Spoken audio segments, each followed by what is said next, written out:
Els videojocs retro estan més de moda que mai. Visitem la primera botiga especialitzada que es va obrir a València fa ara 31 anys. El seu model de negoci ja no són els jocs nous. El 90% de la venda són ara les consoles i els videojocs antics dels anys 80, dels anys 90 i pels quals es paguen autèntiques fortunes. És una banda sonora que obre calaixos de vesprades senceres als comandaments i partides amb amics.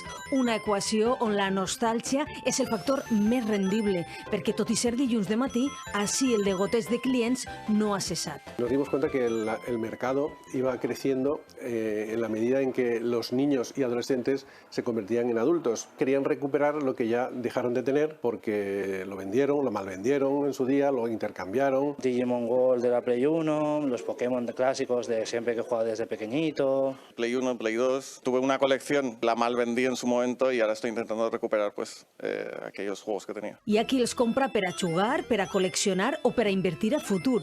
I si va amb la caixa original, millor. El cartró està a preu d'or. Quan millor conservada està la caixa, més es paga. Ese es el juego más caro que tenemos ahora mismo, que está en 1.999 euros. Pertenecía a la Sega Game Gear, que era la portátil de Sega. Fue de los últimos que salieron, entonces no hay en el mercado. I ens mostren l'última adquisició que serà a la venda esta setmana. Una col·lecció completa amb un centenar de jocs d'arcade que costa vora 25.000 euros. És un negoci sense sostre. Porque la demanda sigue creciendo con las nuevas generaciones. O sea, hay chiquillos de 10, 12, 15 años que están comprando juegos y consolas de los años 80 y de los años 90. Es decir, que no habían nacido ellos.